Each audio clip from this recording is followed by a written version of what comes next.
the midnight feast. It all began with the simple idea of an adventure, a break from our mundane lives. John, Lisa, Mike, and I were close friends, and we yearned for an escape from the routine. We'd heard rumors of a secluded area, far from the beaten path, untouched by the usual throngs of campers. It sounded perfect for our little escape.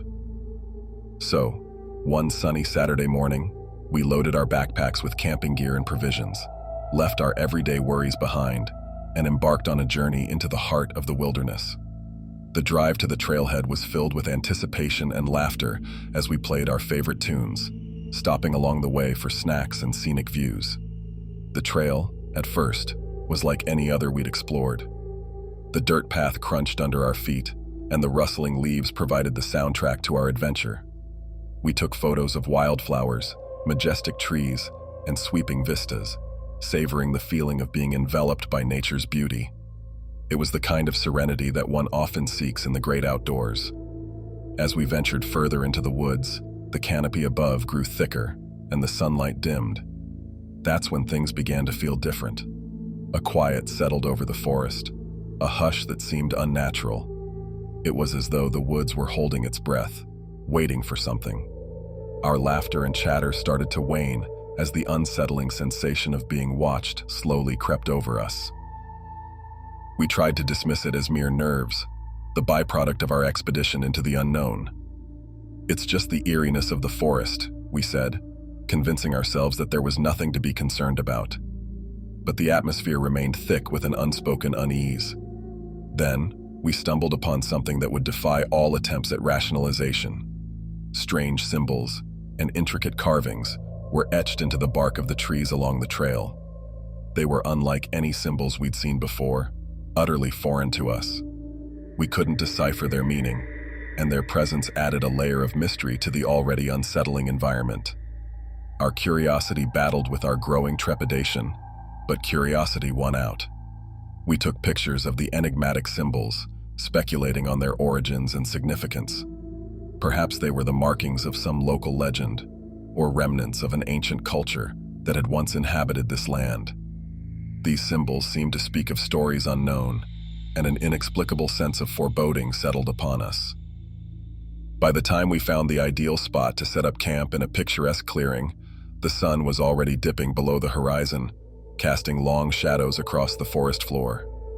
We gathered logs and started a campfire, its dancing flames providing the only source of light in the encroaching darkness.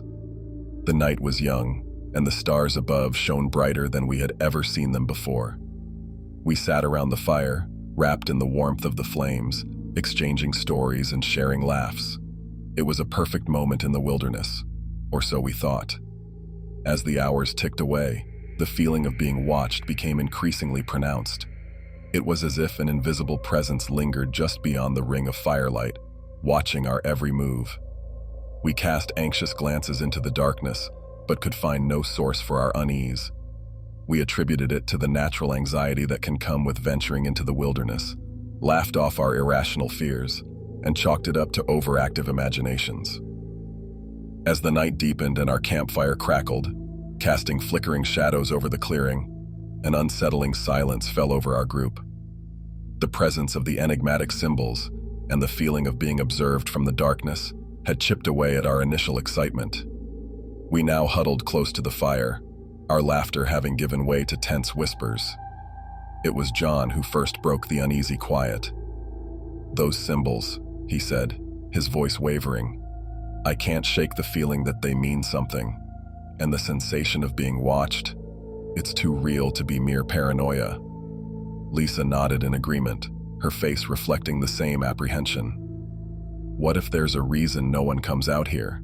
she asked, her eyes darting nervously to the surrounding trees. "What if there's something dangerous nearby?"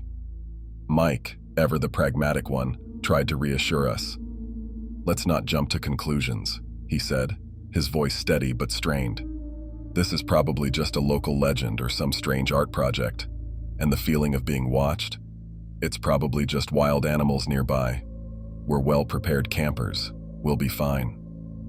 In our hearts, though, we knew something was amiss. We shared some nervous laughter, attempting to lighten the mood, but our minds kept drifting back to the eerie symbols and the disconcerting sensation in the woods.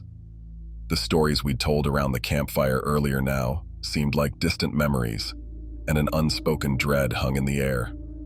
Despite our efforts to rationalize the situation, the night wore on with an ominous stillness. The forest had fallen eerily silent, devoid of the usual sounds of nocturnal creatures. As we gazed into the fire, we each stole uneasy glances at the inky blackness beyond the clearing, wondering what unseen eyes might be watching us. Hours passed, and sleep remained elusive. We decided to take turns keeping watch, our nerves on edge. I volunteered to take the first shift, clutching a flashlight and peering into the darkness, but the feeling of being observed was impossible to shake. It was during Mike's watch that the first chilling sign of the forest's secret inhabitants became unmistakable. The night air carried with it a faint, otherworldly chanting, a haunting melody that sent shivers down our spines. Mike whispered urgently to us, and we strained our ears to listen to the distant, eerie chorus. It was then that we realized this was no ordinary forest. Those symbols on the trees weren't just part of a local legend. They were a warning. And the unnerving feeling of being watched was not a product of our imagination. We had unwittingly trespassed into territory unknown, a place inhabited by something far more sinister than we could have ever imagined. The haunting chants persisted through the night, their origin still shrouded in the impenetrable darkness of the surrounding forest. Mike's unease deepened as he sat by the fading embers of the fire, listening intently to the eerie chorus. His whisper was tinged with apprehension as he beckoned us over to share what he'd heard. "It's not animals," Mike said, his voice quivering. It's voices, people's voices, but it's like no language I've ever heard. It sounds like some sort of ritual." Our hearts sank at his words. What had begun as a quest for adventure now seemed like a descent into a chilling mystery. Our rationalizations were unraveling, and it was becoming increasingly clear that something far more enigmatic and ominous was taking shape in the depths of the forest. With heavy hearts, we deliberated on the best course of action. It was a unanimous decision that someone needed to investigate these strange rituals. In a quiet, determined voice, John offered to go on a reconnaissance mission. "I'll check it out," he said, his expression a mix of resolve and worry. "But we should stay put. It's too dangerous for all of us to go. I'll be back soon, I promise." We reluctantly agreed, lending John a flashlight and a walkie-talkie to keep in touch.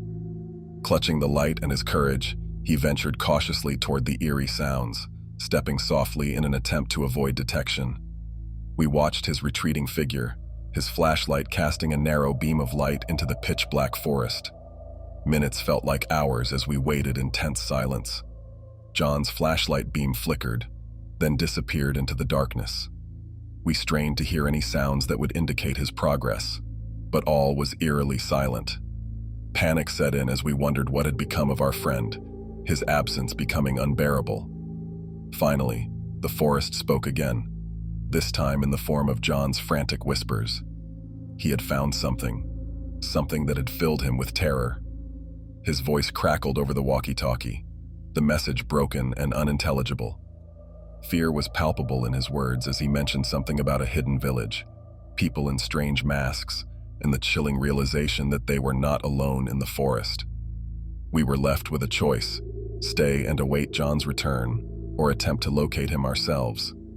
Fear propelled us into action as we armed ourselves with flashlights and cautiously made our way toward the direction John had gone. The forest, now alive with the unsettling echoes of the ritual, seemed to close in around us, its secrets beckoning us into its shadowy depths. The forest was alive with whispers and the eerie melodies of the ritual as we ventured into the darkness to find our friend. Each step felt like a descent into an abyss of fear, and the weight of the unknown hung heavily upon us. John's distressing message still echoed in our minds, urging us forward. We moved cautiously through the underbrush, our flashlights cutting through the obsidian night. It was then that we stumbled upon the first concrete evidence of John's whereabouts. Abandoned on the forest floor were his flashlight and the walkie-talkie. their beams and voices silenced. Our hearts sank as we realized that he might have been discovered. Dread gnawed at us as we followed the path deeper into the woods. The chorus of voices grew louder, and the strange symbols carved into the trees became more frequent. It was as if we were entering a realm untouched by time, one where the secrets of an ancient culture were being unveiled before our very eyes. Suddenly, we found ourselves on the outskirts of a clearing bathed in an eerie, dim light. We hid behind a curtain of trees and foliage and peered through the shadows. What we witnessed sent shockwaves of terror through our bodies. In the center of the clearing was a makeshift village, a grotesque parody of normalcy. The structures were constructed from gnarled branches and animal hides, and the air was heavy with the stench of burning incense. Figures in strange masks moved around, their movements synchronized with the haunting rhythm of the chanting. They were dressed in tattered, filthy garments, and in their midst, we saw John, bound and gagged. Our hearts pounded as we watched, unable to do anything. The masked figures performed a macabre dance, and in the center of it all was a large, grotesque cauldron. Fear gripped us as we realized that the ritual had an ominous purpose, one that we couldn't fathom. We huddled together, deliberating our next steps. As a feeling of powerlessness washed over us, we knew that we had to find a way to rescue John. Yet, the tribe's numbers and the intensity of their rituals made it clear that any attempt at a rescue would be fraught with danger. The forest seemed to close in around us, and the symbols on the trees whispered dark secrets. Our adventure had become a waking nightmare, a descent into a terrifying and surreal world. The daunting task of confronting the tribe and saving our friend lay before us. The chilling reality of what we were facing became increasingly evident, and the fate of John, as well as our own, hung in the balance as we braced ourselves for the harrowing events yet to unfold. Huddled in the shadows, we knew that time was running out. The ominous tribal rituals showed no signs of stopping, and John's predicament grew increasingly dire. He was bound, surrounded by masked figures, and his muffled cries for help were drowned out by the eerie chants. We needed a plan, and fast. Whispers among us turned into a hurried strategy session as we mapped out the best way to approach this delicate and dangerous situation. Our options were limited, but we couldn't leave our friend in the clutches of these strangers. We decided to split up, each taking a different vantage point around the clearing, which would allow us to converge on the tribe from multiple angles. Our hope was that by creating confusion and distraction, we might be able to free John. As we moved into position, our hearts raced. The bizarre dance continued, and the masked figures seemed lost in their ritualistic trance. It was as if we were intruders in a macabre theater of horrors. Lisa, hidden in the shadows, had the perfect angle to keep an eye on John. We watched as she signaled to us, pointing toward his restraints. This was our cue. Mike and I inched closer to the clearing, shrouded by the night, making sure our approach was as silent as possible. The moment of action was upon us. We waited for the right instant when the attention of the masked figures seemed to be at its lowest. Then, with a rush of adrenaline, we lunged into the clearing. In the chaos that followed, the tribe's reaction was a combination of shock and rage. The eerie chanting dissolved into chaos, and the masked figures scrambled to respond to our unexpected intrusion. Our diversionary tactics had worked, if only for a moment. Lisa managed to cut John's restraints, and he sprang to his feet, disoriented but relieved. Together we sprinted back into the cover of the forest, pushing through the underbrush and back toward the campsite. The cannibal tribe gave chase, their menacing cries and eerie drums echoing behind us. However, the pursuit was relentless, and some of the masked figures were fast and agile. They closed in on us, and as we reached our campsite, the tribe descended upon us with savage determination. In the ensuing struggle, we lost sight of Lisa and Mike. Panicked cries pierced the night as we desperately fought off the masked assailants. Amidst the chaos, we saw Lisa dragged away, her screams fading into the darkness. The tribe showed no mercy. John, now freed, and I fought to escape, but Mike had vanished without a trace, and our remaining hope of saving him was dwindling. John and I fled deeper into the impenetrable woods, the sound of the pursuit gradually fading into the distance. Fear, sorrow, and guilt weighed heavily on our hearts. We had tried to save our friends, but we were forced to abandon them to the horrors of the tribe. We found a hidden alcove in the forest, shrouded by thick vegetation, and there we collapsed, gasping for breath. Our minds reeled with a profound sense of loss, and we sat in silence, grappling with the haunting memories of what we had witnessed. In the depths of the night, the forest whispered its sinister secrets, and the eerie symbols etched on the trees seemed to shift and dance in our tormented imagination. The terrifying rituals of the tribe were burned into our minds, their grotesque dances and primal chants serving as a testament to the depths of human depravity. As we contemplated our next move, a gruesome reality gnawed at our conscience.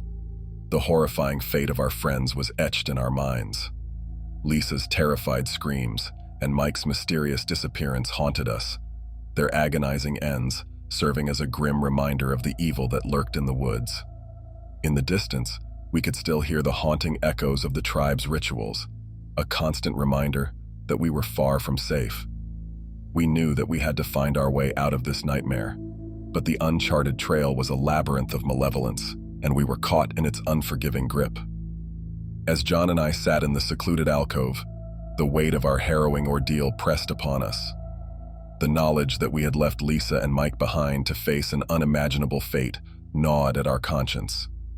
The forest around us, shrouded in an eerie silence, held the chilling secrets of the tribe's rituals. We knew we had to take action and attempt to find a way back to civilization, to escape the nightmare that had become our reality.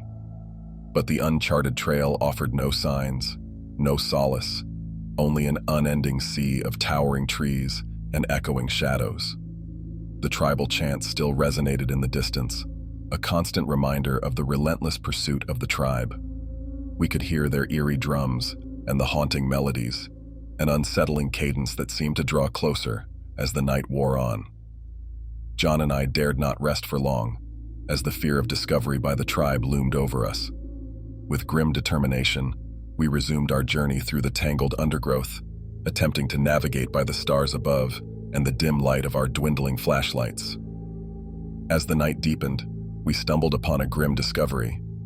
It was a crude totem, adorned with grisly trophies, human bones.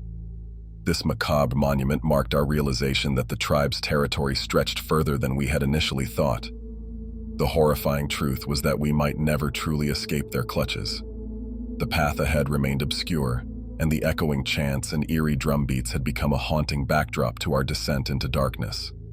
Our senses were heightened, our every movement a cautious step in an unending battle for survival. We had been thrust into a treacherous game of cat and mouse, one that we were ill-equipped to play. The forest seemed to conspire against us, its branches and roots becoming unseen obstacles in our perilous journey. John and I, battered and consumed by fear, had evaded the relentless pursuit of the cannibal tribe, but were no closer to finding our way out. As the first light of dawn began to pierce the oppressive darkness, we discovered ourselves in a grotesque clearing. Human skulls adorned the periphery, forming a gruesome perimeter that spoke of the tribe's malevolence. The fear in our hearts deepened, knowing that escape was an uncertain promise. We pressed onward, following a faint, meandering trail that seemed to lead deeper into the tribe's territory. With the chants and drum beats now audible once more, we knew that our time was running out. It was then, amid the eerie silence, that we stumbled upon an even more horrific sight. In a hidden glade, we found an assembly of figures, masked and adorned in the gruesome garb of the tribe. At the center of their gathering was a macabre feast. A chilling realization washed over us. The tribe feasted on the flesh of their victims. In the midst of the depravity, we spotted a grisly trophy, a necklace made of teeth, an abhorrent collection of mementos from the victims of their ritualistic savagery. Among the horrors, our eyes met with the vacant gaze of Lisa and Mike, their mutilated remains adding to the grotesque ornamentation of the cannibal tribe. The sight was almost too much to bear. Grief, anger, and a sickening dread welled up within us. We knew that we had to escape, to make it out of this waking nightmare. With the cannibal tribe encircling their abhorrent banquet, John and I retreated, hearts heavy with the weight of the atrocities we had witnessed. With each step, we knew that we could be their next victims. Our flight became a desperate race against time and death itself. The forest seemed to taunt us with its unending, impenetrable tangle of underbrush and the relentless echoes of the cannibal tribe's rituals. After narrowly escaping the tribe's clutches, John and I ventured further into the uncharted woods, desperate to put as much distance as possible between us and the horrors we had witnessed. The haunting chants slowly faded into the distance, but the memory of our gruesome discovery continued to torment us. We found our way back to civilization, our faces etched with a tale of terror that left us in shock. We reached out to the authorities, providing them with every detail of our harrowing ordeal. It was a gruesome account of the cannibal tribe's rituals, their depraved feasts, and the grisly fates of our friends, Lisa and Mike. The law enforcement and search parties were mobilized immediately, determined to investigate the tribe's existence and bring an end to their barbaric practices. News of our horrifying encounter sent shockwaves through the community, leading to a swift and relentless pursuit of the cannibal tribe. As the authorities descended upon the uncharted woods, the shocking truth behind the tribe's existence slowly unraveled. It was discovered that this hidden, malevolent community had eluded detection for years, conducting their sinister rituals in secrecy and terrorizing the unsuspecting souls who had ventured into their territory. The tribe's gruesome traditions were exposed to the world, and the survivors, John and I, were finally able to find some semblance of closure. Yet the scars of that nightmarish journey would never truly fade. The haunting memories of Lisa's screams, Mike's mysterious disappearance, and the sickening horrors of the cannibal tribe will forever haunt our nightmares.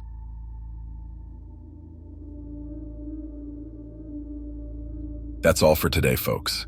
If you've enjoyed today's story, be sure to like, subscribe, and let me know in the comments below what you thought of it and what type of story you would like to hear about next. See you all very soon.